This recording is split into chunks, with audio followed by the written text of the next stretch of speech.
हाँ,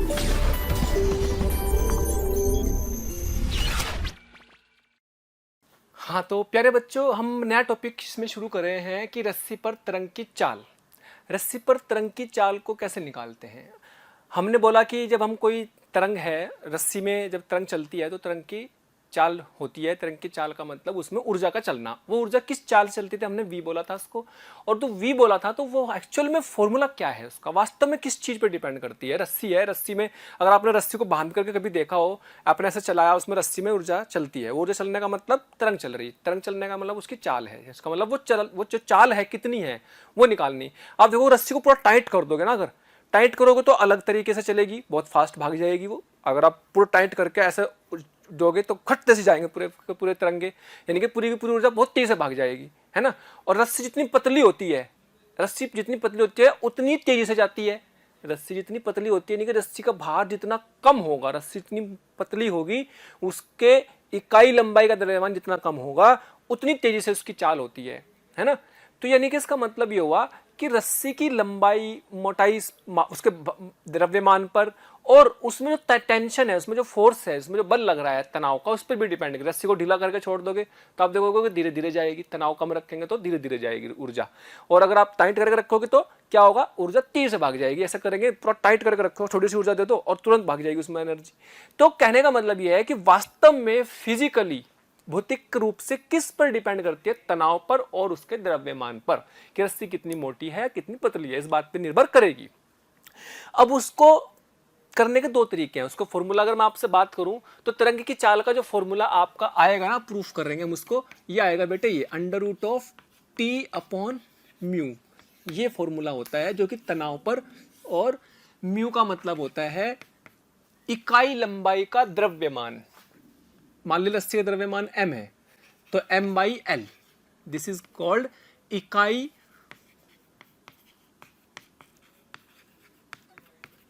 लंबाई का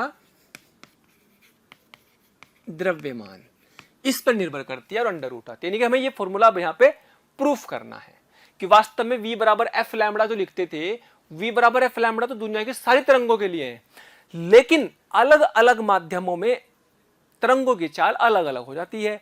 रस्सी पे तरंगों की चाल का फॉर्मूला ये है ना। साउंड में तरंगों की चाल का फॉर्मूला अलग है। तो अलग अलग चीजों में अलग अलग तरंगों की चाल अलग अलग होती है। तो हम रस्सी की बात कर रहे हैं, तो रस्सी में जो तरंग की चाल है वो किस पर निर्भर करेगी, तनाव पर और मास पर यूनिट लेंथ, इकाई लंबाई के द्रव्यमान पर निर्भर करेगी। क्योंकि रस्सी तो कितनी भी लंबी हो सकती है, तो 1 मीटर लंबाई का द्रव्यमान ले लिया, फिर चाहे कितनी भी लंबी हो, सारी लंबाई का काम हो जाएगा।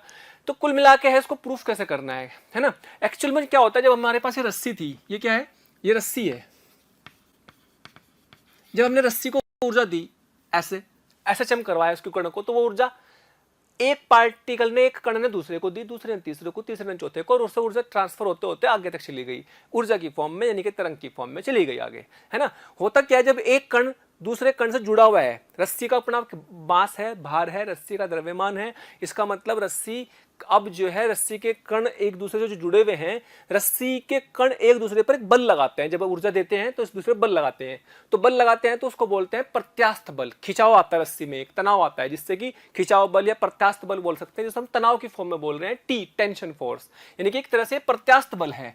टी कैसा बल है, प्रत्यास्थ बल, जिसको हमने तनाव की फॉर्म में नाम दे दिया है।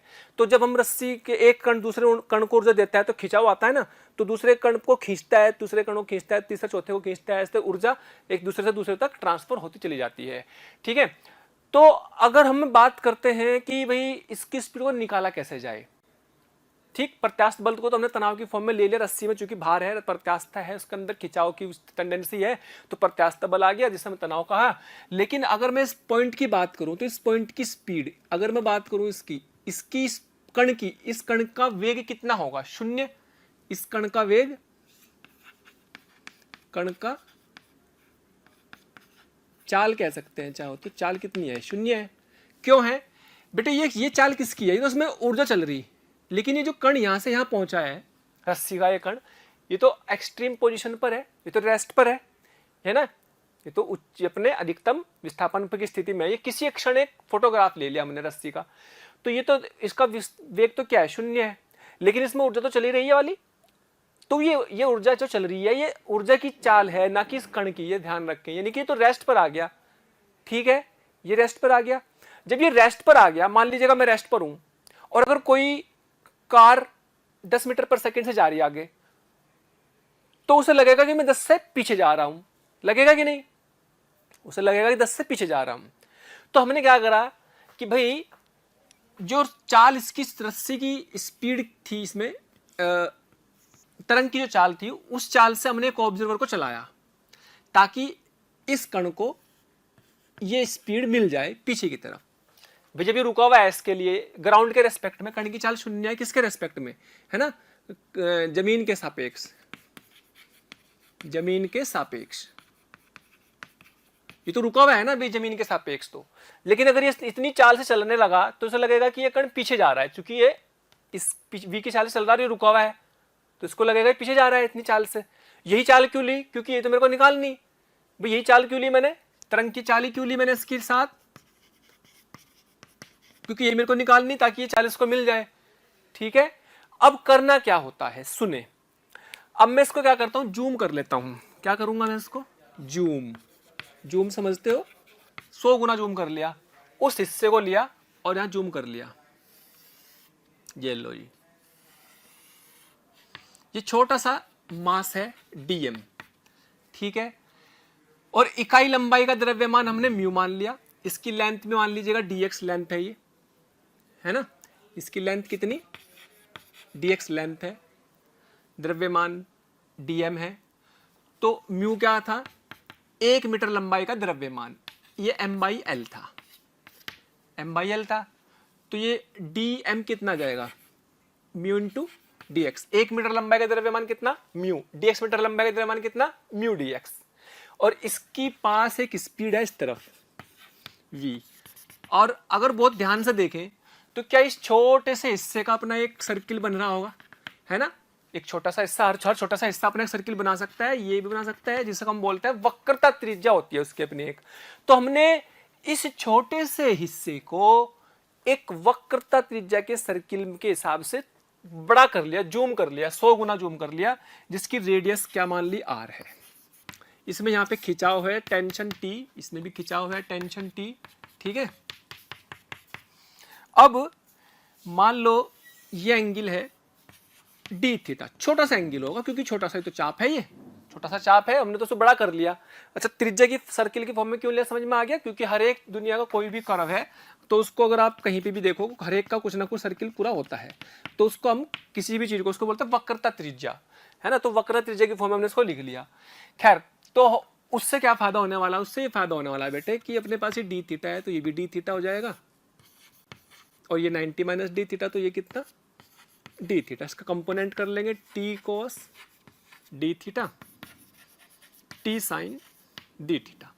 सेम कहानी यहां होगी, D theta D theta, T sine D theta, T cos D theta. ये इससे छम्मा छम्मा हो जाएगा। और बेटे दो फोर्स हो रहे जो उसको नीचे की तरफ ला रहे, ये सेंटर की तरफ लग रहे दोनों, और इसके पास स्पीड है। ये तो एक पॉइंट हो गया ना भाई, तो पॉइंट मास है, पॉइंट मास बिल्कुल बिंदु द्रव्यमान, क्योंकि बहुत छोटा सा है, वो तो मैंने दिखा रखा है आपको इतना भी। ये तो मैंने एक बिंदु तो होगा ना, ये तो बिंदु द्रव्यमान एक डीएम द्रव्यमान है इसका, जो कि v स्पीड चल रहा है। इस पर सेंटर की तरफ कुल बल कितना आ गया, सेंटर की तरफ कुल बल आ गया 2t sin थीटा। और सेंटर की तरफ, केंद्र की तरफ अगर लगने वाला बल पता हो और उसके पास स्पीड हो, तो क्या वो mv²/r के बराबर होगा? यस, यानी कि 2t sin d theta equal to dmv²/r, ठीक है। अच्छा, dx किसके बराबर होगा भाई, ये कितना है 2 थीटा, तो dx किसके बराबर आ जाएगा 2r d थीटा।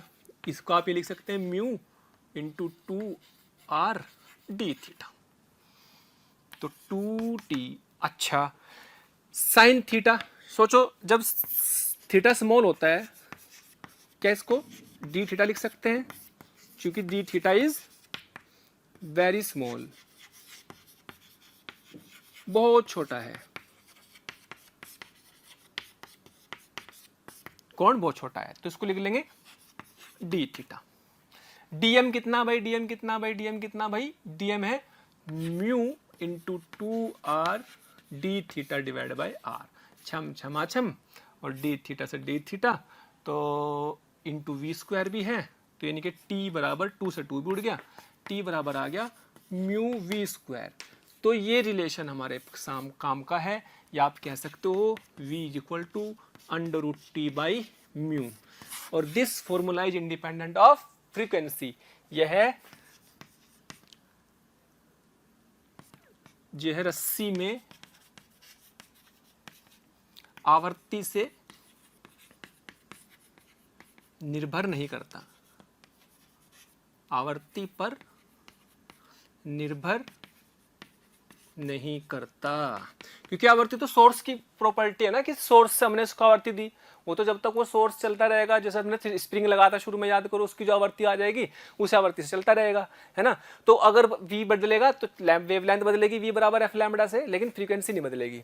खैर, ये बात आपको दिमाग में रखते हुए अपना ये काम का फॉर्मूला अपना आ गया, जिसमें t क्या है, तनाव, तनाव बल या फिर प्रत्यास्थ बल बोलेंगे इसको, तनाव बल या फिर प्रत्यास्थ बल। और म्यू के बारे में आप जान चुके हैं, म्यू का मतलब आ जाएगा कितना, म्यू का मतलब m/l, यानी कि किलोग्राम पर मीटर, ये न्यूटन में, ये किलोग्राम पर मीटर में, यानी कि आप कह सकते हैं कि अब हमें रस्सी पर अगर वेव चाल निकालनी है तरंग की, जब हमने कोई झटका दिया हो कितनी स्पीड से गया, तो उस रस्सी का तनाव पता लग जाए और रस्सी का भार पता लग जाए, उसकी लंबाई पता लग जाए, तो इसका मतलब हम उसका आंसर को सही तरीके से कर सकते हैं। ठीक है, अब इसी को थोड़ा सा अलग अलग फॉर्मेट में भी कर लेते हैं, वो भी मैं बताता हूं, लेकिन फिलहाल तो यही फॉर्मूला अपने रस्सी की वेव का काम आने वाला है। ओके,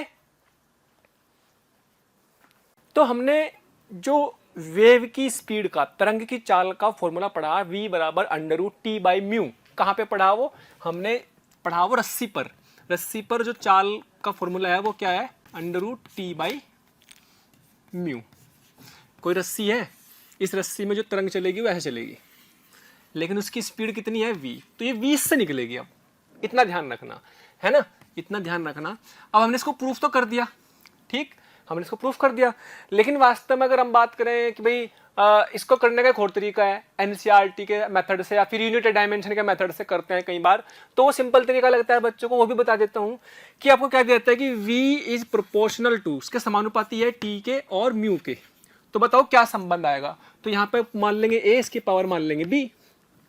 मतलब इसी को प्रूफ करने का दूसरा तरीका है यूनिट एंड डायमेंशन मेथड, जो कि 12th में बोर्ड वगैरह में अगर प्रूफ करना आ जाए तो इससे करना पड़ता है। वो तो मैंने आपको एक फंड असली रियल मेथड बताया, वो तो वास्तविक मेथड है जो कि फिजिक्स लगा करके किया। ये यूनिट एंड डायमेंशन का मेथड है, ठीक है, इससे ही बता देते हैं। तो इसकी डायमेंशन बेटे क्या होती है, वीमा क्या होती है, m0 LT-1, और बेटे एक नियतांक आ जाएगा, उसको 1 मान लेंगे, ठीक है। यहाँ में टी की पावर, टी क्या है, तनाव, ये तनाव है बेटे, ध्यान रखना, तनाव का मतलब बल, और बल की विमा क्या होती है, MLT-2, तो यहाँ लिख देंगे MLT-2 और उसकी पावर क्या आ जाएगी, a। और बेटे म्यू क्या था, m/l, यानी कि m/l, यानी कि ml-1, तो यहाँ ml-1 लिख देंगे, इसकी पावर क्या आ जाएगी, b। तो चलो जी, m की पावर a, m की पावर b, तो m की power a plus b, l की पावर a, l की पावर माइनस b, तो l की power a minus b, t की पावर -2a, ठीक है। चलो जी, m0 LT-1, तो हम कह सकते हैं कि a प्लस b की वैल्यू क्या आ गई, 0, और a माइनस b की वैल्यू भी क्या आ गई, यहाँ पे 1 है, कंपेयर कर लेंगे तो ये 1, और -2a की वैल्यू क्या आ गई, -2a की वैल्यू -1 उड़ गया, तो a की वैल्यू 1/2। अच्छा, इस a की वैल्यू 1/2 को उठा के यहाँ रख दो, जब यहाँ रख देंगे तो यहाँ से क्या आ जाएगा, b इक्वल, यहाँ से आ जाएगा, ये इधर से आ जाएगा 1/2 प्लस b इक्वल टू 0, यानी कि b इक्वल टू -1/2। कुल मिला के आपके पास आ गया t की पावर, है ना, तो उसमें नियतांक को 1 रखेंगे हम, ठीक है, क्योंकि इसमें हमें 1 नियतांक को निकाल नहीं सकते यूनिट एंड डायमेंशन में, लेकिन हमें पता है कि प्रूफ करना है इसमें, तो इसका नियतांक 1 होगा। भाई ये तो ड्रॉबैक होती थी यूनिट एंड डायमेंशन वाले मेथड की, जो आपका वी में मेथड था प्रूफ करने का, उसमें आप नियतांक की बात तो कर ही नहीं सकते थे, लेकिन यहाँ पे तो 1 ही आ जाएगा। तो v इक्वल टू टी की पावर कितनी आ गई, 1/2, और बेटे म्यू की पावर कितनी आ गई, -1/2, v बराबर कितना, √t ये कितना रूट म्यू यानी कि under root of T by mu. तो ये इसका एक तरीका हमने सीखा है, दूसरा तरीका जिससे हम इसको प्रूफ कर सकते हैं। ये आसान तरीका है थोड़ा सा। ओके, इसी फॉर्मूले को हम थोड़ा सा अलग तरीके से भी देख सकते हैं। जैसे मान लीजिएगा हम बात करते हैं, रस्सी है ये अपने पास, ये रस्सी है, ये रस्सी की लंबाई थी, ये इसका द्रव्यमान था m, और ये इसका अनुप्रस्थ क्षेत्रफल है a, ठीक है, और रो है इसका घनत्व, है ना, द्रव्यमान घनत्व। थैंक यू सो मच प्यारे स्टूडेंट्स, हमें इतना प्यार देने के लिए। डेली हजारों स्टूडेंट्स हमारे वीडियो लेक्चर देख करके लाभान्वित हो रहे हैं। हमारी आपसे रिक्वेस्ट है कि आप हमारे डिस्क्रिप्शन बॉक्स में जा करके हमारे लिंक को क्लिक करें, अपना एनरोलमेंट सुनिश्चित करें। जो स्टूडेंट्स डाउट सॉल्विंग और स्टडी मटेरियल के लिए भी इच्छुक हैं, वो हमारे प्रीमियम कोर्स के लिए अप्लाई करके ज्वाइन कर सकते हैं। द्रव्यमान घनत्व, तो डेंसिटी क्या होती है, द्रव्यमान बटे आयतन। आयतन होता है A इंटू एल, यही तो होता है, इसमें तो कोई दिक्कत नहीं। अगर मैं बात करूं म्यू की बात करें अगर हम, तो रो बराबर क्या बन गया, m बाई एल म्यू बन गया। तो यानी कि आप कह सकते हैं mu equal to rho into A. तो इसी फॉर्मूले को ऐसे भी लिखा जा सकता है, v बराबर under root of T upon कितना, रो इंटू ए, ऐसे भी लिखा जा सकता है।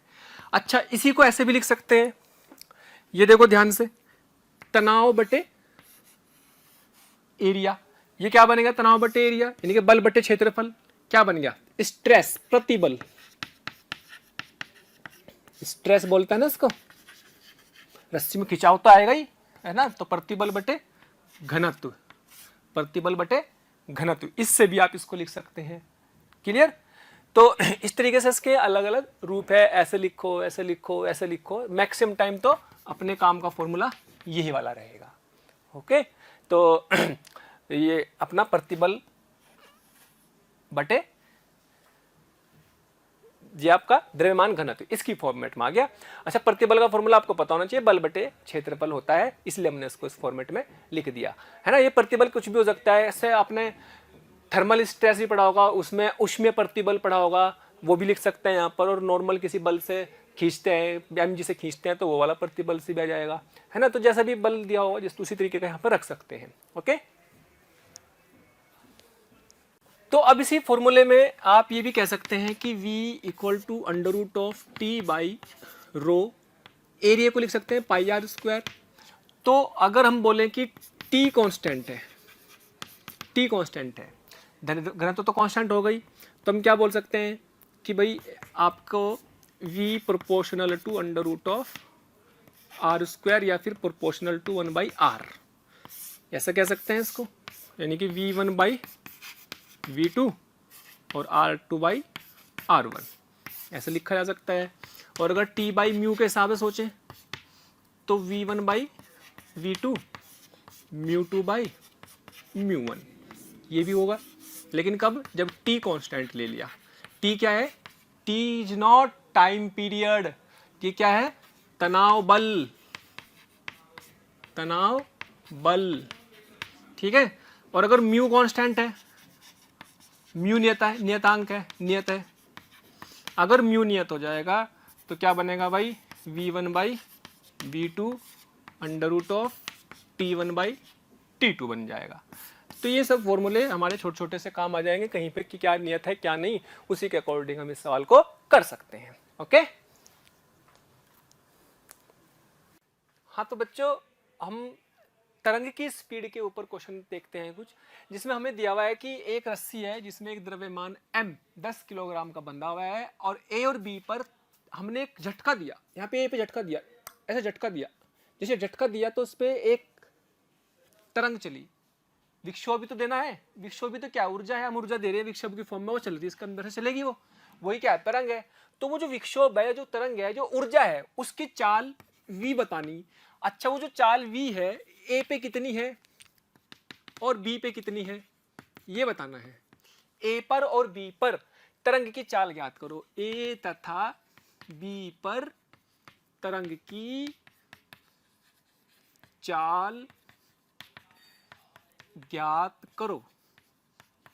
तरंग कहां से आएगी, हमें पहले थोड़ा सा विक्षोभ देना पड़ेगा, हल्का सा कर दो ऐसे जाएगी अंदर, है ना। तो इस तरीके से विक्षोभ आ जाएगा। किसी भी चीज को कर दो तो अगर मैंने ऐसा कर दिया तो उसके अंदर भी तो वाइब्रेशन आ गए, तरंग चलने लगी। तो हर चीज पे ऐसे झटका देना पड़ेगा, विक्षोभ देना पड़ेगा, ऊर्जा देनी पड़ेगी, वही ऊर्जा चलती है। उसी ऊर्जा की चलने की चाल को ही तरंग की चाल कहते हैं। तो अगर मैं एक ही बात करूं तो बेटे फॉर्मूला क्या है फॉर्मूला है ये T/μ। तो म्यू तो मेरे को निकालने में कोई दिक्कत है नहीं। म्यू बराबर तो क्या होता है, रस्सी का द्रव्यमान बटे लेंथ। रस्सी का द्रव्यमान कितना, 10 ग्राम। 10 ग्राम का मतलब 10 गुना 10 की घात -3 किलोग्राम। लंबाई कितनी, 1 मीटर, यानी कि कितना आ गया, 0.1 आ गया। 10 ग्राम है ना, 10 की पावर -2 आ गया, 10 की पावर -2 किलोग्राम पर मीटर। ठीक है, तो कहने का मतलब ये हुआ टेंशन किस पर, अगर ए पे निकाल रहे तो टेंशन ए पर चाहिएगी। म्यू तो रस्सी का समान ही होगा, तो रस्सी का म्यू समान है, रस्सी का म्यू समान है, तो इसका मतलब ए पे टेंशन कितनी आएगी भाई, यहाँ पे इसका एफबीडी बना लो ए पे टेंशन का, ए पर तो टीए और नीचे कितना 100 न्यूटन। तो टीए की वैल्यू कितनी आ गई 100 न्यूटन। ये लो जी 100 डिवाइड बाई 10 की पावर -2, इसका अंडर रूट आया तो कितना आ गया 100 इंटू 100 मीटर पर सेकेंड, ये आ गया। तो ए पे टेंशन आ गई। अब बी की टेंशन की बात करते हैं। जब हम बी की टेंशन की बात करेंगे, इस पॉइंट पर बी पर टेंशन निकालेंगे तो क्या होगा, जब हमने यहाँ पे इसका एफबीडी बनाए बेटे, बी पे निकालना तो टी बी, इसका द्रव्यमान कितना आएगा, सोचो 1 मीटर लंबाई का द्रव्यमान कितना 10 की पावर -2, तो इसका द्रव्यमान कितना दे रखा 10 ग्राम। तो 10 ग्राम के हिसाब से इसका वेट और जुड़ जाएगा इसमें इतना, तो 10 ग्राम की वजह से क्या बैठेगा 100 न्यूटन तो 1, और m कितना 10 ग्राम। 10 ग्राम का मतलब होता है बेटे 10 की पावर किलोग्राम में कन्वर्ट कर लेंगे -2 किलोग्राम। तो 10 की पावर -2 किलोग्राम इंटू जी की वैल्यू 10 मल्टीप्लाई कर देंगे, यह आया 100 + 0.1 यानी कि 100.1। क्या इसको आप अप्रोक्सीमेटली 100 ही लिख सकते हैं, बहुत कम है ना। तो वैसे तो अलग अलग होती है हर पॉइंट पर, लेकिन टेंशन हर पॉइंट पर अलग अलग हो सकती है जब मास वाली स्ट्रिंग है। लेकिन अगर मास बहुत कम हो कंपेयर टू दिस ब्लॉक, अगर इस वाले द्रव्यमान के कंपेयर में इसका मास बहुत बहुत बहुत कम हो, तो उस समय आप कह सकते हैं कि इसमें टेंशन लगभग समान मान सकते हैं। तो आप लिख सकते हैं VB बराबर √TB अपॉन म्यू। TB भी लगभग 100 ले लिया हमने, और अगर ये भी 100 ले लिया तो VB की वैल्यू भी 100 मीटर पर सेकंड आ गई। लेकिन ये अप्रोक्सीमेट आई, क्योंकि एग्जैक्टली तो 100.1 से आएगी, लेकिन वो इतना ज़्यादा अंतर आएगा नहीं, लगभग 100 के आसपास ही आएगी, तो इसलिए लगभग ये मान लिया। तो क्या कंडीशन याद रखनी इसमें कि भाई देखो, अगर मैं इसमें म्यू की बात करूं तो म्यू कितना आया था, म्यू आया था 10 की पावर -2 किलोग्राम पर मीटर। तो this m is greater than, ये वाला m स्मॉल m से तो बहुत बड़ा है ना भाई, 10 किलो है वो 10 ग्राम है, या फिर ग्रेटर देन म्यू। यानी कि अगर ऐसा होगा ना तो रस्सी में तनाव समान मान सकते हैं,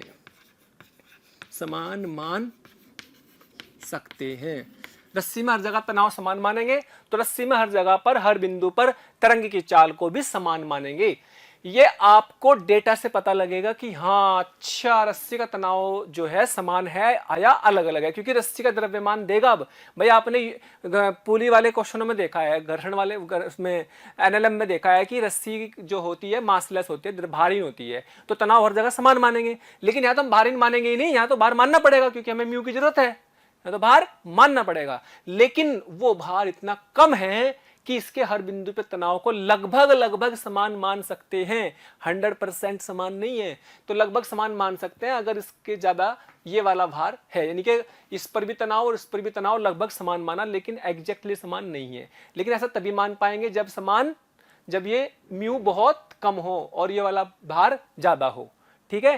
तो ये डेटा ओरिएंटेड है, डेटा ओरिएंटेड सवाल बोलते हैं इनको। डेटा से समझ में आएगा कि अच्छा तनाव समान मानना है, तनाव अलग अलग मानना है। अलग अलग वाले सवाल भी कराऊंगा जिसमें तनाव हर बिंदु पर अलग अलग होगा, वो भी करेंगे। लेकिन फिलहाल आपको इस बात का ज्ञान होना चाहिए कि भाई कब मैं इस पूरी रस्सी में तनाव को समान मानूंगा, कब मैं इस पूरी रस्सी में तनाव को समान नहीं मानूंगा। तो यानी कि कब मानना है, जब ये बहुत कम हो म्यू, जब बहुत कम हो तो रस्सी में लगभग हर जगह तनाव, यानी कि उसको भारहीन मान सकते हैं। अगर म्यू बहुत कम है तो आप क्या दिमाग में रखें कि रस्सी को भारहीन मान करके हर जगह तनाव को समान माना जा सकता है, जिससे कि रस्सी के अंदर जो तरंग की चाल है हर बिंदु पर समान मान सकते हैं, है ना। यानी कि इसका मतलब ये हो कि प्रैक्टिकली अगर सोचा जाए, रियलिटी में अगर सोचा जाए, तो रियलिटी में हर बिंदु पर तनाव समान होता ही नहीं, क्योंकि रस्सी तो भारहीन होती ही नहीं। रियलिटी में हर बिंदु पर वेव जो चलती है, तरंगे जो चलती है, उनकी स्पीड भी समान नहीं होती। वो तो हमने सिर्फ अपनी मान लिया कि वो बहुत हल्की है, इसलिए वो सब जगह समान मान लेंगे। क्लियर। तो इस सवाल में से हमने चीज सीखनी थी, ये वाली मेन पॉइंट, कि भाई कब तनाव समान माने। इसी तरीके का एक और देखते हैं यहाँ पर। बेटे इसमें भी हमने यहाँ पे एक झटका दिया तो ये पल्स बनी, इधर चलने लगी। रस्सी की लंबाई 50 सेंटीमीटर दे रखी, रस्सी की लंबाई 50 सेंटीमीटर। बेटे म्यू दे रखा आपको 0.1 ग्राम पर सेंटीमीटर। अच्छा म्यू की वैल्यू देख लो, 0.1 ग्राम का मतलब 10⁻³ किलोग्राम, सेंटीमीटर का मतलब 10⁻² मीटर। ये ऊपर चला जाएगा, है ना, तो कितना बचेगा, 10⁻² मीटर, और ये 10⁻³ किलोग्राम। तो ये अपने पास बन गया बेटे 10⁻² किलोग्राम पर मीटर। हाँ डेसिमल हटाएंगे, हाँ 10⁻² किलोग्राम पर मीटर आ गया म्यू। तो अगर मैं बात कर रहा हूं म्यू की, तो रस्सी का द्रव्यमान कितना है, रस्सी का द्रव्यमान देख लेते हैं ऐसे ही कितना है। m बराबर 1 मीटर लंबाई का कितना, 10⁻², 50 सेंटीमीटर का मतलब 0.5 मीटर, तो कितना आएगा 0.5 इंटू 10⁻², तो कितना आ गया 5 इंटू 10⁻³ किलोग्राम, यानी कि 5 ग्राम। यानी कि रस्सी 5 ग्राम की है। रस्सी कितने ग्राम की है, 5 ग्राम की। और ये जो वेट लटक रहा, ये इस पे बल लग रहा 10 न्यूटन, 1 किलो का है, ठीक। तो क्या इसके कंपेयर में ये 5 बहुत ज्यादा है, 1 किलोग्राम इज ग्रेटर देन 5 ग्राम, है कि नहीं। तो हम कह सकते हैं, तो रस्सी को भारहीन मान सकते हैं, भारहीन मान सकते हैं। सो तनाव हर बिंदु पर समान ले सकते हैं, समान ले सकते हैं। भाई आपके दिमाग में सवाल तो आना चाहिए ना कि भाई रस्सी तो बाहर वाली है, तो हर बिंदु पर तनाव समान क्यों ले रहे, तो उसका कारण लिख रहा हूं कि क्यों ले रहे समान हर बिंदु पर तनाव, है ना। तो यानी कि हर बिंदु पर तनाव समान है, तो v बराबर √T/μ लगा सकते हैं। अब हम डायरेक्ट लगा देंगे तो हर जगह पर स्पीड भी समान होगी, क्योंकि तनाव अलग तो स्पीड अलग, ठीक है। तो अपने पास तनाव कितना आ गया भाई 10 न्यूटन, और म्यू कितना आ गया भाई 10⁻², 10⁻² आ गया। तो सॉल्व कर लेंगे, कितना आएगा 1010√2 मीटर पर सेकेंड। इस स्पीड से इसमें चलेगा। अच्छा इसमें पूछा कि समय कितना लगेगा, समय बराबर स्पीड क्या आई, नियतांक आई ना, नियत स्पीड आएगी ना, तो समय बराबर दूरी बटे चाल, x/v। x कितना 50 सेंटीमीटर, यानी कि 0.5 मीटर। चाल कितनी 10/√2, तो कितना आ गया बेटे, ये आ गया अपने पास 1/20√2 इतने सेकंड, ये आंसर आ गया, ठीक है भाई। इसके अकॉर्डिंग हम इसको लिख सकते हैं। क्लियर। चलो जी देखो, इसमें हमें 2 क्वेश्चन दिए हुए हैं। पहला क्वेश्चन ये दिया हुआ है कि इसमें अपने पास एक लिफ्ट है जिसमें कि एक द्रव्यमान कैपिटल M का इसमें ये जा रहा है, और इसका जो म्यू दे रखा है उसमें क्या संबंध दे रखा है कि this is very very greater than, ये इसके म्यू से ज़्यादा है। तो तरंग की चाल बतानी है, हमने यहाँ पे एक झटका दिया, इसमें ऐसे झटका दे दिया, वो तरंग चलेगी इसमें, तो तरंग की चाल बतानी। तो v बराबर क्या बताया था बेटे, t बाई म्यू। अच्छा, ये डायरेक्ट हर जगह पे तनाव समान मान सकते हैं क्या रस्सी में? यस, क्योंकि ये दिया हुआ है ना, तनाव हर जगह समान मान सकते हैं, तो रस्सी के अंदर चाल भी इसकी समान होगी। यानी कि अपने को बस टी चाहिए, और हमें पता है कि भाई टी कैसे निकालते हैं, जब ऐसे लिफ्ट चलती है ऊपर, नीचे कौन लगता है, जी लगता है, एम जी लगता है, तो क्या सूडो फोर्स भी लगेगा नीचे की तरफ एम में, तो टी बराबर। प्यारे बच्चों, हमें रोज कमेंट्स के माध्यम से ये रिक्वेस्ट आ रही है कि सर हमें इस टॉपिक के वीडियो लेक्चर प्रोवाइड करें या इस टॉपिक के वीडियो को समझाएं। तो मेरी आपसे रिक्वेस्ट है कि आप हमारे चैनल पर जाकर के सब्सक्राइब करें और बेल आइकन को हिट करें, ताकि जो भी वीडियो लेक्चर हमने डाले हुए हैं उसके नोटिफिकेशन आपसे मिस ना हो। मैं ऐसा इसलिए कह रहा हूं क्योंकि हमने ज़्यादातर वीडियो लेक्चर को ऑलरेडी अपने चैनल पर डाला हुआ है, तो जिस लेक्चर की आप डिमांड कर रहे हैं वो लेक्चर आपको पॉसिबली वहां पर मिल जाएंगे। एम जी प्लस एम में आ गया, तो बस टी की जगह रख दो एम जी प्लस एम में, इसका द्रव्यमान दे रखा है, ठीक है, ठीक है भाई। तो ये आंसर आ गया इसमें। ये हमारा तभी है जब हमने ये दे रखा है, क्योंकि फिर तनाव हर जगह पर समान ले सकते हैं। अच्छा, इसमें दे रखी कार है जो कि v नॉट स्पीड जा रही है, ये हमें निकालनी तरंग की चाल, तरंग की चाल निकालनी। तो इसमें रस्सी है, इसका द्रव्यमान जो इकाई लंबाई द्रव्यमान है वो म्यू दे रखा, तो यहाँ पर हमें दो केस में निकालना, धरातल कार के सापेक्ष और किसके, धरातल के सापेक्ष। अगर कार के सापेक्ष की बात करें, कार के सापेक्ष, अगर कार के सापेक्ष की बात करें, यानी कि आप यहीं पे बैठ गए, कार में बैठे हुए हैं, तो कार के सापेक्ष बैठे हुए हैं तो क्या लिखेंगे, कार के सापेक्ष इस तरंग की चाल, तरंग की चाल, यानी कि speed of wave with respect to car, car के सापेक्ष कितनी होगी भाई, इसमें तो बस क्या होगी, इसके लिए तो रुक जाएगी इसके साथ, तो क्या बैठेगी, T by mu, T by mu बैठ जाएगी, तो आंसर आ गया ये। सेकंड में धरातल के सापेक्ष, धरातल मतलब ग्राउंड के सापेक्ष, ग्राउंड के सापेक्ष, ग्राउंड के सापेक्ष क्या बैठ जाएगी भाई, velocity of car, velocity of किसकी, वेव की, तरंग की, विद रिस्पेक्ट टू ग्राउंड, है ना। तो विद रिस्पेक्ट टू ग्राउंड निकालना है, और मुझे कार के सापेक्ष पता है। सोचो कितनी हो जाएगी अगर हम यहाँ पे खड़े होकर के देखते हैं, तो ये तो एक तो तरंग इसमें चल रही है, एक ही चल रहा, तो दोनों जुड़ जाएंगे, v प्लस वी नॉट। चाहो तो अच्छे तरीके से समझाता हूँ भाई, हमें पता है वी डब्ल्यू सी क्या होता है, वी डब्ल्यू माइनस वी सी, चाहिए कौन सी, ये, तो यानी कि वी डब्ल्यू, डब्ल्यू का मतलब तरंग, वेव, वेव तरंग, है ना, तरंग की चाल विद रिस्पेक्ट टू ग्राउंड, ये तो ग्राउंड के सापेक्ष में आएगी ना, तो V W C plus V C, यानी कि क्या बैठ गई, under root of T by mu plus V naught, ये आंसर। बस ग्राउंड के सापेक्ष में वी नोट और जुड़ जाएगा, उसमें क्या है ना।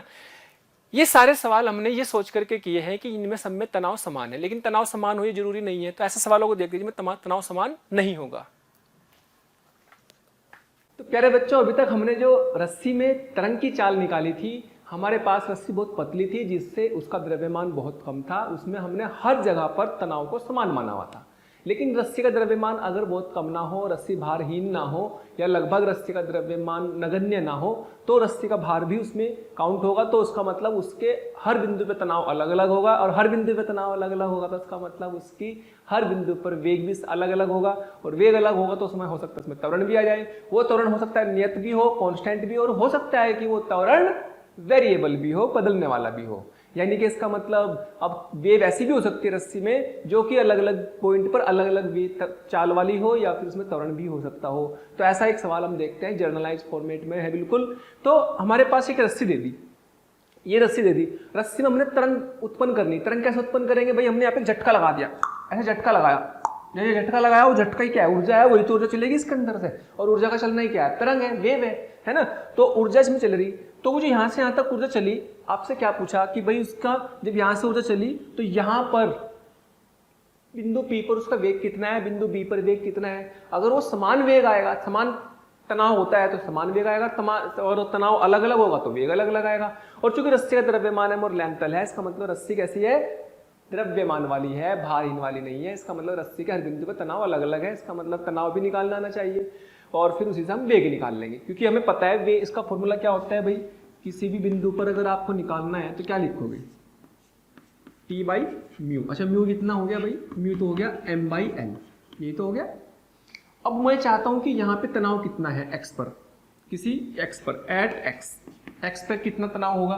सोचो इसकी लंबाई L है, मास M है, ये कितना हो जाएगा भाई मास, ये कितना आ जाएगा इसका तनाव निकालने के लिए। क्या इसके 1 मीटर लंबाई का द्रव्यमान म्यू है, तो x मीटर लंबाई का द्रव्यमान कितना हो जाएगा, इसका द्रव्यमान कितना हो जाएगा x मीटर लंबाई का बराबर म्यू इंटू एक्स। भाई 1 मीटर लंबाई का द्रव्यमान म्यू, x मीटर लंबाई का द्रव्यमान म्यू x। तो इस पे जब हम इसका FBD बनाएंगे, इतने हिस्से का P से A तक के वाले का तो यहाँ पर टेंशन आ जाएगी, जिससे कि आप कह सकते हैं mg, m कितना ये, तो म्यू x इंटू जी, और टेंशन T आ गई, यानी कि इस x पे टेंशन ये आ गई, T बराबर म्यू एक्स जी। तो स्पीड क्या आ जाएगी भाई, ये आ जाएगी mu X G divide by X, क्योंकि टेंशन x का फलन है तो अलग अलग x पर अलग अलग तनाव होगा, और अलग अलग तनाव होगा तो वेग भी अलग अलग होगा। तो यहाँ पे म्यू से म्यू उड़ जाएगा, ठीक है। तो यहाँ से आप कह सकते हैं कि भाई किसी भी x पर या फिर बिंदु P पर कह सकते हैं, जो कि बिंदु P पे x माना हुआ, तो अंडर रूट जी एक्स आ गया, वाह, अंडर रूट जी एक्स आ गया बिंदु P पर वेग। इसका मतलब ये तो x का फलन है। अगर मैं बिंदु A पर बोलूँ, A पर वेग क्या हो जाएगा, x बराबर 0, तो यानी कि g इंटू 0 दैट इज 0। और अगर B पे वेग पूछूं, B पे वेग कितना बनेगा, तो x बराबर L, तो कितना जाएगा अंडर रूट जी एल, तो अंडर रूट जी एल आ जाएगा। तो हर बिंदु पे वेग अलग अलग है, इसका मतलब वेग अलग अलग त्वरण भी होगा। तो हम इसके त्वरण को कैसे लिख सकते हैं भाई, हमारे पास आ गया अंडर रूट जी एक्स, तो x का फलन है ये वेलोसिटी। त्वरण तक पहुंचने के लिए क्या करेंगे हम, क्या त्वरण तक पहुंचने का तरीका क्या है, v dv बाई dx। ये हम जानते हैं कि जब वेलोसिटी या वेग x का फलन दिया हो तो उस केस में v dv बाई dx हम त्वरण तक पहुंच सकते हैं। बेटे v तो कितना है, अंडर रूट जी एक्स है, और dv बाई dx कितना है, dv बाई dx कितना आ जाएगा, इसका डिफरेंशिएशन, तो रूट g तो जुगा रह जाएगा, इसका क्या बैठेगा, इसका बैठ जाएगा 1/2 रूट जी एक्स, और रूट इसके डिफरेंशिएशन से मल्टीप्लाई करना इसके अंदर को, क्योंकि हमने इसको x मान के कर दिया। रूट x का क्या होता है 1/2 रूट x, लेकिन रूट जी भी तो था, तो इसके डिफरेंशिएशन से मल्टीप्लाई भी करेंगे, क्योंकि इसका चेन रूल होता है, श्रृंखला नियम होता है डिफरेंशिएशन का, तो इनके ऊपर जी से मल्टीप्लाई भी होगा, ये डिफरेंशिएशन आना चाहिए। अच्छा जी लो, इससे ये उड़ गया, तो आप देख रहे हो g/2 आया, और ये क्या आया, नियत आया, और ये तो कांस्टेंट आ गया है ना, कांस्टेंट आया ना, हाँ ये तो कांस्टेंट आ गया भाई त्वरण। और अगर त्वरण कांस्टेंट आता है तो इसका मतलब इसमें गति के समीकरणों की हेल्प से भी हम वेग या समय निकाल सकते हैं। तो इसका मतलब आप कह सकते हैं A से B तक जाने का समय, A से B तक जाने का समय कितना लगेगा, A से B तक जाने का समय, A से B तक जाने का समय लगेगा कितना भाई, u कितना है 0, v है 0, v root G L, acceleration g/2, चूंकि कांस्टेंट आ गया, नियत एक्सेलरेशन आ गया, इसलिए लगा सकते हैं, नहीं तो फिर कैलकुलस लगानी पड़ती है ना। तो हम इसको क्या कर सकते हैं भाई, तो चलो जी इसमें लगा दो v equal to U plus A T.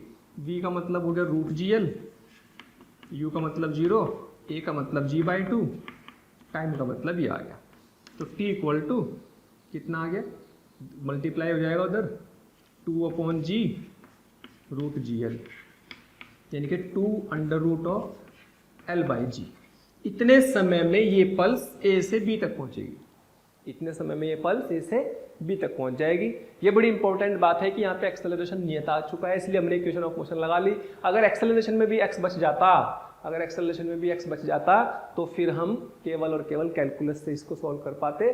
ठीक है, चलिए अब हमें क्या करना है भाई, अब हमें चलो मैं आपको इसमें बताता हूँ कि भाई मान लो इसमें ऐसे भी सोच सकते हैं इसको, जब मैंने v equal to root G X दे दिया आ गया, तो इसको ऐसे भी सोच सकते हैं भाई आपके पास v equal to V square equal to zero square plus 2s होता है ना, तो v इक्वल टू 2s और यहाँ पे v square equal to 2s। अच्छा इसको भी लिख सकते हैं क्या, v square equal to G X, इसको भी क्या लिख सकते हैं, v square equal to G X. इसका मतलब ये देखो ध्यान से, बिल्कुल थर्ड इक्वेशन से अगर कंपेयर कर ले तो 2a बराबर g क्या आ रहा, यानी कि a बराबर g/2।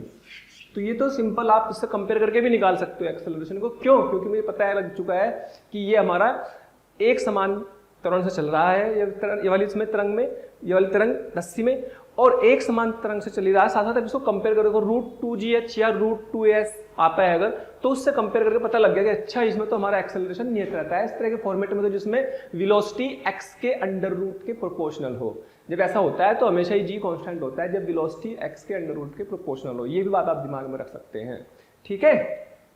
तो हमने टाइम निकाल लिया इसका। हाँ जी, तो अभी इसी क्वेश्चन में थोड़ा सा मैं चेंज करता हूँ, मॉडिफिकेशन करता हूँ, कुछ और पूछ लेता हूँ। जैसे अगर मान लो आपसे बोल दिया जाए कि भाई यहाँ से एक कण को छोड़ा गया, ये कण छोड़ा, u बराबर 0 से छोड़ा, इसका मतलब लेंथ है इसकी यहाँ तक, और यहाँ से तरंग गई, ठीक, यहाँ से तरंग गई। तो मैं सवाल में थोड़ा सा क्या मॉडिफिकेशन कर रहा हूँ कि कण तथा तरंग, तरंग का जो स्पंद है, इससे स्पंद बोलते हैं, पल्स बोलते हैं तरंग को, यहाँ पर हम क्या बोल सकते हैं, पल्स, कि जो पल्स गई तरंग तथा पल्स कब और कहाँ मिलेंगे, कब और कहाँ मिलेंगे, कब ये दोनों बताने की कब ये कहाँ मिलेंगे, मतलब नीचे आ रही पल्स ऊपर जा रही, तो कब और कहाँ मिलेंगे ये बताना है, ठीक। तो मान लिया कि किसी x पर मिलेंगे, माना किसी x बिंदु पर मिलेंगे, x बिंदु पर t समय बाद मिलेंगे, ये मान लिया हमने। अच्छा हमें पता है कि इतनी कहानी तो सेम होने वाली इस सवाल में, तो एक्सेलरेशन की बात हम पहले ही कर चुके थे। हमने पता है कि एक्सेलरेशन तो क्या था, v dv/dx, बेटे v तो लिखा था रूट जी एक्स, और इसको लिखा था कितना, ऊपर g आ गया था, नीचे 2 रूट जी एक्स आ गया था, जिससे कट गया था, और एक्सेलरेशन की वैल्यू g/2 आ गई थी। ये कहानी हम पहले से जान चुके हैं, और टाइम भी निकाल चुके थे इसका, याद करो, यहाँ से किसी भी x तक आने, यहाँ तक आने का टाइम भी निकाला था। तो अब दो तरीके हैं, बिल्कुल ऐसे सवाल पहले भी किए होंगे कि एक बॉल ऊपर से छोड़ दी गई, नीचे से एक बॉल फेंक दी, कब और कहाँ मिलेंगे, ऐसे मोशन अंडर ग्रेविटी में करते हैं, है ना, जो गुरुत्व त्वरण वाले सवाल होते हैं उनमें करते हैं। तो बिल्कुल वैसा ही सवाल है, बस फर्क इतना है कि यहाँ पे पल्स चल रही है, पल्स का त्वरण g/2 है, ऊपर से जो चीज आ रही है इसका त्वरण -g नीचे की तरफ है ना।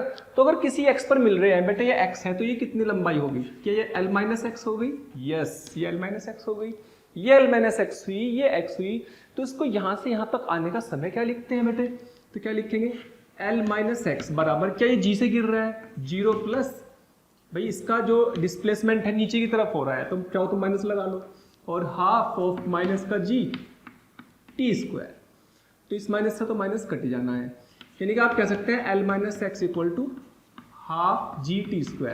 अच्छा जब मिलेंगे एक साथ, तो जितना समय इसको यहाँ से यहाँ तक आने का लगेगा, उतने समय में यहाँ से यहाँ तक पहुँच जाएगी, ठीक। तो वो समय तो समान होगा, x अलग अलग होगा, तो इसको यहाँ से यहाँ तक जाने में कितना समय लगा, भाई इसका भी वेलोसिटी 0 है, तो l बराबर इनिशियल वेलोसिटी 0, तो हाफ एक्सेलरेशन कितना, g/2 इंटू t²।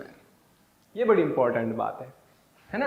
और l की जगह x, sorry this is x, ये x होगा ना, यहाँ से यहाँ तक जाने का, किसी भी बिंदु x पे मान ले मिल रहे, तो ये कट जाएगा, ये कट जाएगा, तो बेटे l बराबर कितना आ गया, जुड़ जाएंगे, कितना जाएगा, g/2 प्लस g/4 ब्रैकेट में आ गया t², तो कितना जाएगा भाई 2 और एक 3, यानी कि 4l/3g इक्वल टू t²। तो यहाँ से कितना आ गया t इक्वल टू आ गया 4l/3g का अंडर रूट, 4l/3g का अंडर रूट। इतने समय बाद मिलेंगे। अब कहां मिलेंगे? वो x से निकलेगा, कहीं पे भी रख दो t को, तो x बराबर half g/2 t square, t की जगह रख दिया, लो जी 4l/3g का अंडर रूट, और इसका स्क्वायर कर दो तो कितना आ गया भाई, g/4 इंटू 4l/3g से g कट जाएगा, 4 से 4, तो आंसर आया l/3। कहां से? नीचे से, है ना, तली से या नीचे से l/3 पर। और अगर ऊपर से बोले तो ऊपर से बोले तो ऊपर से भी बोल सकते हैं, ऊपर से कितना, l-x, दैट इज 2l/3। ऊपर से 2l/3 पर मिलेंगे या फिर नीचे से l/3 पर मिलेंगे। तो इसी सवाल में हमने दो सवाल कर लिए कि भाई इसमें क्या है, आपने नीचे से फेंकने पर, ऊपर से फेंकने पर दो बोले होती थी जैसे, वैसे नीचे से पल्स चली, बस फर्क इतना है कि बेटे वहां पे त्वरण आपका g ही रहता था, यहाँ पे त्वरण एक का g/2, एक का -g नीचे की तरफ है। इसलिए हमें इस सवाल में कंसेप्ट वही लगाना, थोड़ी सी बस एक्सेलरेशन की बात करने का, अच्छे सवालों में काउंट गिना जाता है ये सवाल, ठीक है। अच्छा, अब इसी को रिलेटिव से भी करते थे, याद करो, तो रिलेटिव से तो और एक लाइन में हो जाएगा। हाँ तो बच्चों ये जो समय है, इस समय को हम एक और तरीके से निकाल सकते हैं। इस समय को हम सापेक्ष गति के हिसाब से भी निकालते थे, याद करो, सापेक्ष गति से निकालते थे। तो सापेक्ष गति के हिसाब से कैसे करते थे भाई इसी सवाल को? भाई आपको पता है कि यहां से एक कण को छोड़ दिया गया, ये लेंथ है, और यहां से इसको u बराबर 0 है। अच्छा, इसकी भी वेलोसिटी a पर 0 है, यानी कि आप रिलेटिव अगर बात करें तो u रिलेटिव, u सापेक्ष गति, तो 0 - 0 तो 0 ही है, और x रिलेटिव कितना, एक पर बैठ कर दूसरे को देखना तो वो कितनी बैठेगी, l, x रिलेटिव तो टोटल l बैठ जाएगी, एक को रोक लो कोई को भी, है ना। और भाई एक्सेलरेशन a रिलेटिव किसके भी रेस्पेक्ट में निकाल लो, है ना, मान लो अपने जो है इसके रेस्पेक्ट में निकाला या इसके रेस्पेक्ट में निकाला, तो आप किसी के भी रेस्पेक्ट में निकाल सकते हो। मान लीजिएगा इसको a, इसको b, तो एक्सेलरेशन ऑफ किसका, a का विद रिस्पेक्ट टू b, तो acceleration of a g/2 minus of -g, तो क्या रिलेटिव एक्सेलरेशन आ गया, 3g/2। अच्छा, वहां 0 हो जाता था क्योंकि दोनों ही सेम होते थे, वहां पर याद करो 0 हो जाता था, लेकिन यहाँ पर 0 नहीं हो रहा। क्यों? क्योंकि वहां दोनों ही नीचे की तरफ -g थे, यहाँ पर g/2 ऊपर की तरफ है, -g नीचे की तरफ, जुड़ करके 3g/2, तो ये डिफरेंस है रिलेटिव के लिए यहाँ पर। तो अब आपने को क्या निकालना, समय। समय क्या होता है, सापेक्ष गति से निकाल लो, कैसे भी निकाल लो, फ्रेम से इंडिपेंडेंट होता है, इसका मतलब किसी भी तरीके से निकाल लो, समय तो आपको हो जाना। तो आप क्या करो, x बराबर ut + हाफ at² लगा दो, x कितना आ गया l, u relative 0, half a कितना 3g/2 इंटू t²। तो यहां से t की वैल्यू आ गई 4l/3g का अंडर रूट, ये आंसर आ गया। ठीक, बस इस तरीके से कर सकते हैं इसको। चलिए, हाँ तो प्यारे बच्चों, हमने अभी तक रस्सी में द्रव्यमान लिया, उसमें हमने किसी भी बिंदु पर वेग और त्वरण की बात की, और उसमें उसमें तनाव की बात भी की, और तरंग के चलने का समय भी निकाला। लेकिन अगर मान लो सेम वही सवाल हो, बस यहाँ पे एक द्रव्यमान लटका दिया, तो अभी भी फिर से आपसे पूछा है कि यहाँ पर हमने झटका दिया, मतलब एक तरंग दी, वो अंदर एनर्जी चली, अंदर चली, ऐसे बी तक चलने में कितना समय लगेगा, यानी कि सवाल वही है, बस यहाँ पे एक m आ गया। तो क्या फर्क पड़ेगा किसी भी x के लिए, मान लीजिए कोई x ले लिया किसी भी x दूरी पर, अगर बात करें तो किसी भी x दूरी पर जब आप इसका FBD बनाएंगे बेटे, जब इसका FBD बनाएंगे तो क्या फर्क पड़ेगा, ये तो m आ जाएगा, तो यहाँ पे क्या आएगा, ये टेंशन, ये द्रव्यमान कितना आ जाएगा, ये आ जाएगा म्यू x g, इसका कितना आएगा mg, ये कितना आ जाएगा म्यू x इंटू जी, इसका द्रव्यमान तो म्यू x हो जाएगा ना, क्योंकि 1 मीटर लंबाई का द्रव्यमान क्या बैठेगा ml, और x मीटर लंबाई का द्रव्यमान कितना बैठेगा म्यू x, तो टेंशन कितनी आ जाएगी, तो बेटे टेंशन आ जाएगी T = म्यू x प्लस जी, म्यू x जी, ये आ गई। तो स्पीड क्या आ जाएगी किसी भी x पर, एट x, ये आ जाएगी बेटे mu X G plus M G upon mu, ये आ जाएगी टेंशन, यानी कि कुल मिला के बात हो गई कि आपके पास म्यू से म्यू कट जाएगा, तो ये आएगा G X plus M G by mu. अच्छा, म्यू की वैल्यू तो आपको पता भी है, इसमें आप लिख दे सकते हो एम बाई एल होती है ये वाली, यानी कि एक्स वेलोसिटी का जो फॉर्मूला है, वेलोसिटी का जो फॉर्मूला है M G upon M by L, यहाँ से वो आप कह सकते हैं कि ए पर वेग शून्य नहीं है इस बार, इस वाले मास के कारण ए पर वेग शून्य नहीं है। इसका मतलब ये आया कि यहाँ पर आप लिख सकते हैं G X plus M G L upon small. अगर आपको हमारे वीडियो लेक्चर्स पसंद आ रहे हैं तो प्लीज़ लाइक और शेयर करना ना भूलें। इससे आपके साथी, आपके जो ज़रूरतमंद दोस्त और विद्यार्थी हैं उन तक भी ये वीडियो लेक्चर पहुंच जाएंगे, ताकि वो भी इससे लाभान्वित हो सकें।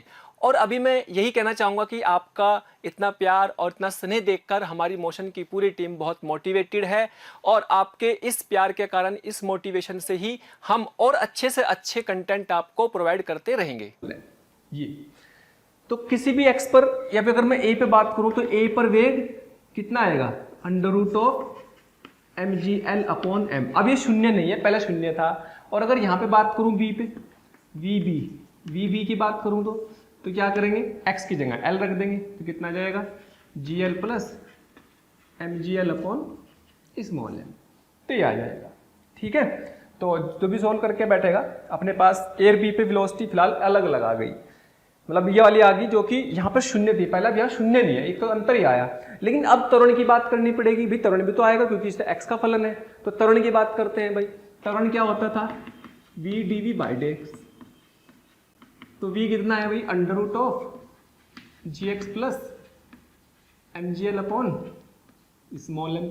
इसका डिफ्रेंशिएशन करना विद रिस्पेक्ट टू एक्स, तो वो कितना आएगा 1/2 अंडर रूट ऑफ दिस। इसका डिफ्रेंशिएशन करेंगे 1/2 this plus M G L upon M, और इसके डिफ्रेंशिएशन से गुणा करेंगे, तो इसका डिफ्रेंशिएशन एक्स के साथ ये आया तो जी आएगा, इसका 0 हो जाएगा, यानी कि जी, यानी कि ये तो फिर उड़ गया।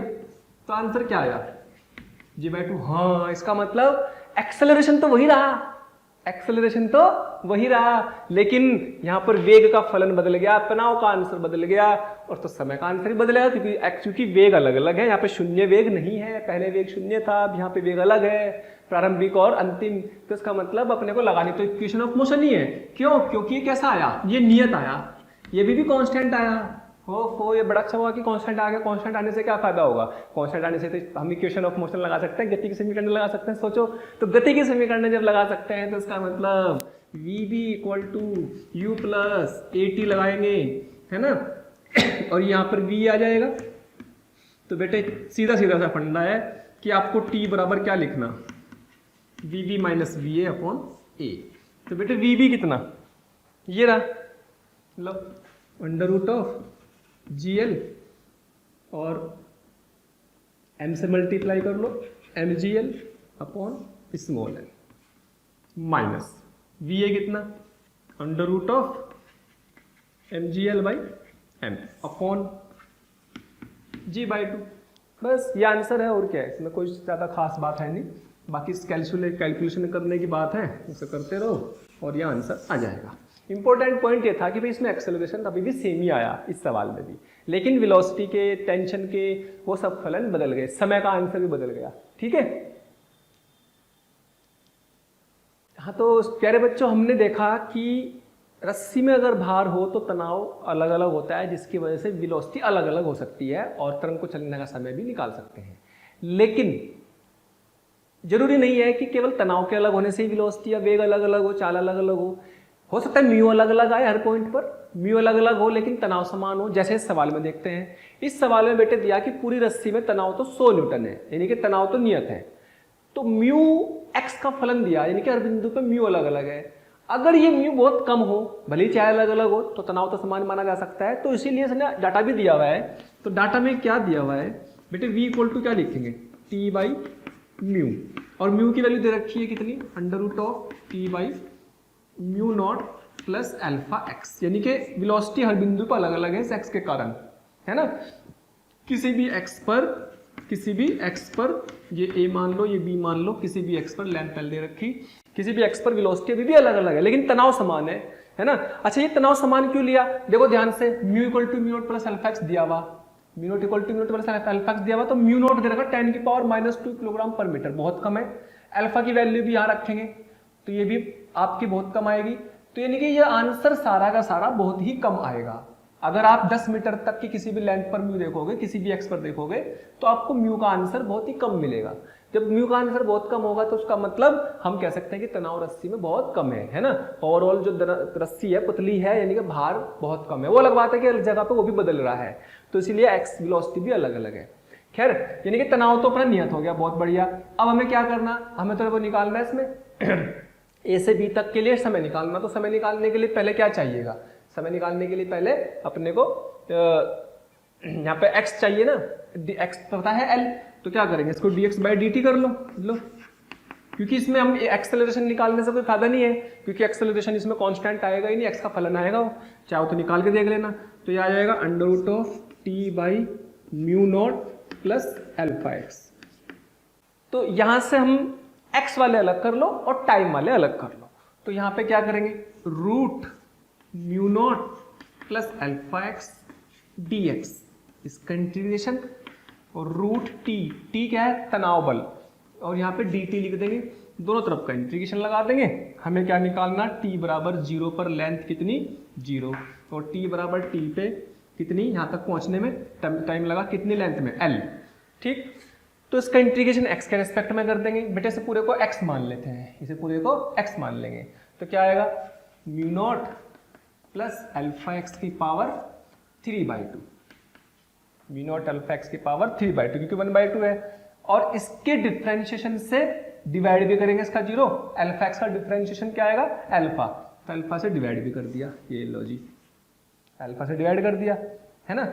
तो इसकी लिमिट लगा देंगे 0 से l, √t, और इसका इंटीग्रेशन 1 का t आ जाएगा, और इसकी लिमिट आ जाएगी 0 से t। चेक करेंगे क्या कोई दिक्कत, कोई समस्या इसमें।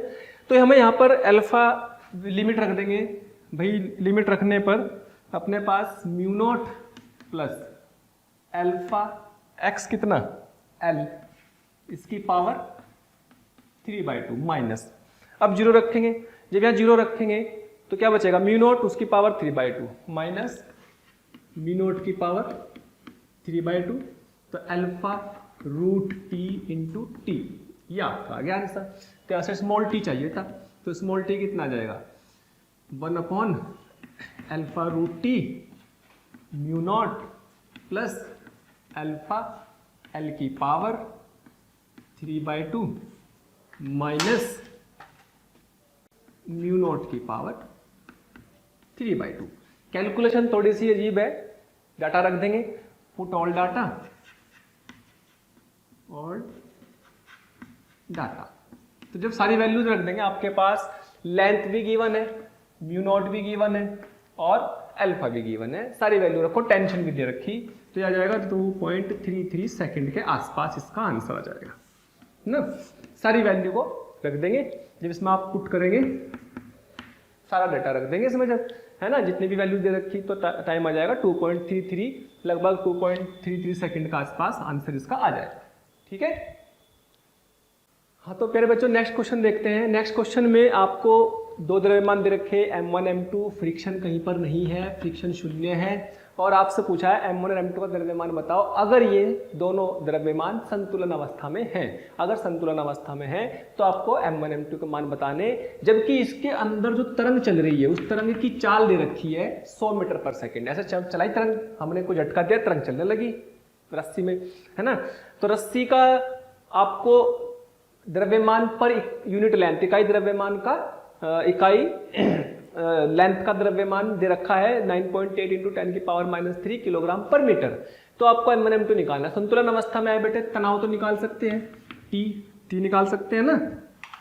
चलो जी T निकालो जी, T = आ जाएगा बेटे m2g, T बराबर m2g। अच्छा ये भी T है। अच्छा इधर कौन आएगा, क्या इधर m1g sin थीटा आ जाएगा, sin 30, यानी कि क्या आ जाएगा m1g/2, और T तो सेम आएगा। ठीक है, लेकिन स्पीड दी हुई है हमें, स्पीड दी हुई है, रुका हुआ है ये पूरा सिस्टम। ओके, अच्छा अब पहले हम बात करते हैं, आप स्पीड का फॉर्मूला लगा लेते हैं, तो सॉल्यूशन में क्या बनेगा, v बराबर under root of T by mu. T कितना दे रखा, म्यू कितना दे रखा 100, सॉरी स्पीड दे रखी 100। टी ले लो बेटे, मान लो m2g लिया, क्योंकि टी तो इसके बराबर भी होगा और उसके बराबर भी होगा, सेम है भाई। टी की वैल्यू तो m2g के बराबर भी है और m1g/2 के बराबर भी है यहाँ से, है ना। तो पहला m2g रख दिया मान लो, और म्यू की वैल्यू दे रखी है आपको 9.8 इंटू 10 की पावर -3। 9.8 से फायदा है कि जी कट जाएगा, जी की वैल्यू तो 9.8 ही होती है, उड़ गया तो कितना आ गया भाई, 10 की पावर 3 ऊपर चला गया, 10 की पावर 3 माइनस का 3 ऊपर चला गया, तो m2 दोनों तरफ का स्क्वायर कर लो, स्क्वायर करने पर ही आ जाएगा m2 अपॉन मल्टीप्लाई करेंगे। अच्छा, और मल्टीप्लाई किया तो कितना जाएगा, मल्टीप्लाई करने पर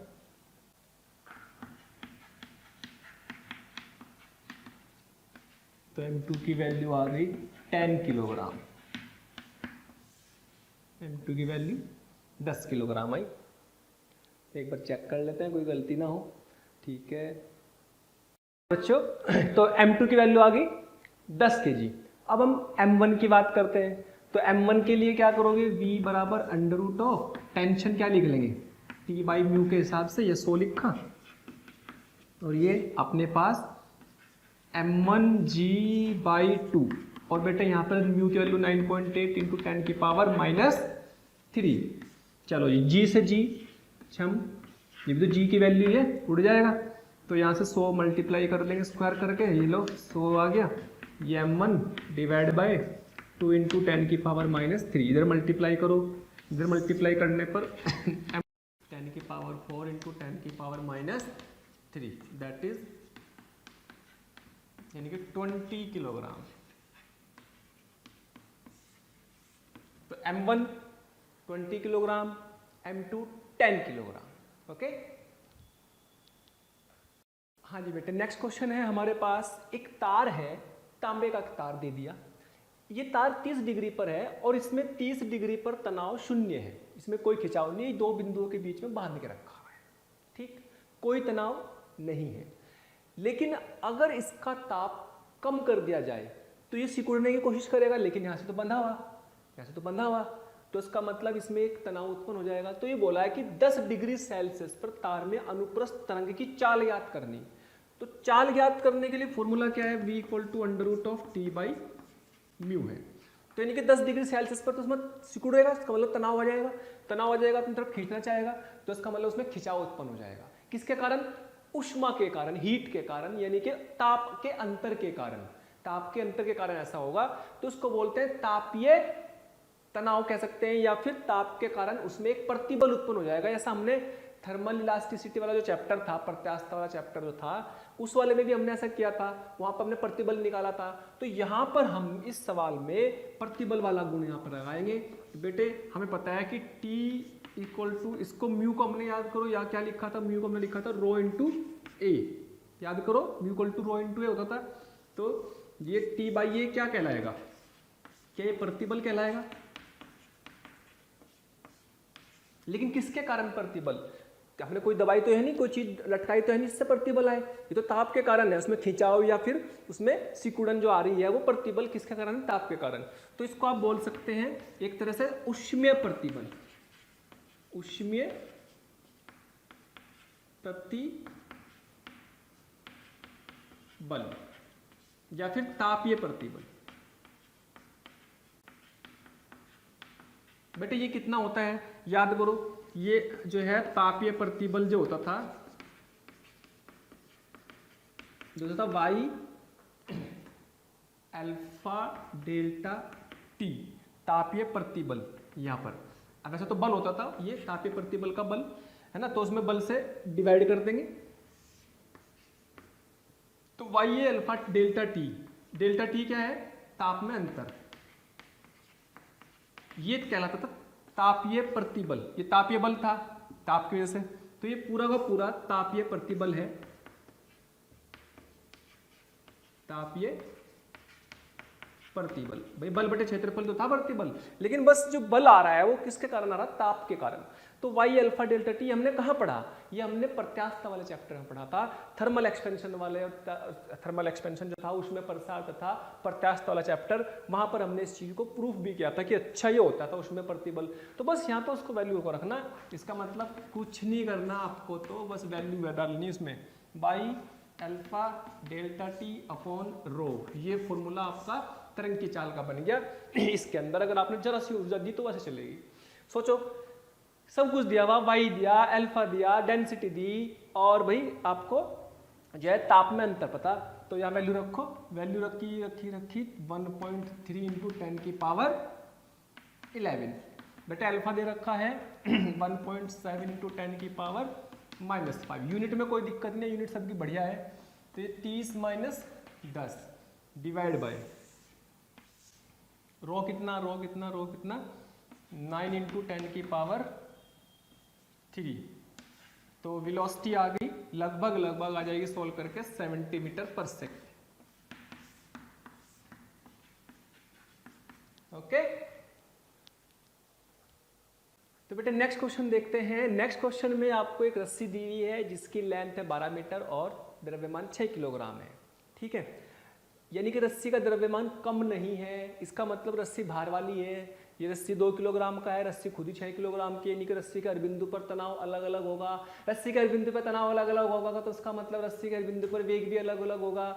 और वेग किसका है, चाल किसकी है, तरंग की। तरंग में कौन चलता है, ऊर्जा, यानी कि ऊर्जा के चलने की चाल हर बिंदु पे अलग अलग है। और ऊर्जा के चलने की चाल मतलब तरंग की चाल का मतलब होता है v बराबर एफ लैम्बडा, v बराबर एफ लैम्बडा। अच्छा v क्या है, तरंग की चाल, f क्या है, एफ है जिस सोर्स से आपने फ्रीक्वेंसी दी, आवृत्ति उसमें उत्पन्न करी। यानी कि मान लो मैंने ऊर्जा दी, जो भी आपने आवृत्ति दी वो आवृत्ति तो सोर्स की प्रॉपर्टी होती है, स्रोत का गुण होता है। लेकिन वेवलेंथ क्या होगी, वेवलेंथ v बराबर एफ लैम्बडा से वेव बदलेगी, वेलोसिटी बदलेगी, वेग बदलेगा तो उसका मतलब तरंग दैर्घ्य बदलेगी। तो सवाल में क्या पूछा है कि हर बिंदु पर वेग अलग अलग है ही, तरंग दैर्घ्य भी अलग अलग होगी, लेकिन आवृत्ति अलग अलग नहीं होगी, कारण v बराबर एफ लैम्बडा।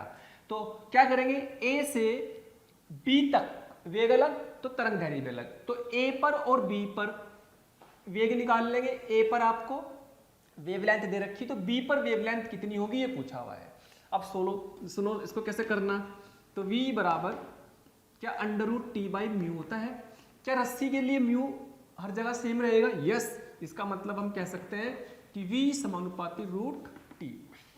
तो अपना आ गया va अपॉन vb इतना जाएगा। और बेटे TA, A पे तनाव, यहाँ पे तनाव कितना बैठेगा, क्या इसका FBD में केवल कितना आएगा, TA वो कितना आएगा 2G के बराबर। और जब यहाँ तक की बात करेंगे, यहाँ पे TB की बात करेंगे तो कितना आएगा, देखो 6G और 2G, क्या 6G प्लस 2G करना पड़ेगा। यानी कि TA पर तो कितना आ गया 2G, और यहाँ पर कितना आएगा 6G प्लस 2G, ये बड़ा इंपॉर्टेंट है। तो अच्छा v बराबर क्या होता है एफ लैम्बडा, a और लैम्बडा a, f नहीं अलग अलग होगा, लैम्बडा b, क्योंकि आवृत्ति किसका गुण होती है, सोर्स का। हमने जिस सोर्स से इसमें ऊर्जा दी, जो उसकी जो आवृत्ति है वो आवृत्ति से चलेगी, लेकिन हर जगह वेग अलग होने के कारण वेवलेंथ अलग अलग होगी, तो फ्रीक्वेंसी से फ्रीक्वेंसी कट देंगे, ये बड़ा इंपॉर्टेंट पॉइंट है। तो लैम्बडा ये दे रखा है बेटे 0.06, लैम्बडा बी निकालना, यहाँ से देखो 2G 6 2 8G, G से G उड़ जाएगा तो अंदर बचेगा 1/4, 1/4 यानी कि 1/2, तो लैम्बडा बी आ गया 0.12 मीटर, है ना, मीटर में आंसर था। तो इस तरीके से हम इस बात को ध्यान रखेंगे कि फ्रीक्वेंसी पर निर्भर नहीं करता ये फॉर्मूला, क्यों, क्योंकि फ्रीक्वेंसी तो सोर्स की प्रॉपर्टी है, सोर्स का गुण है ना।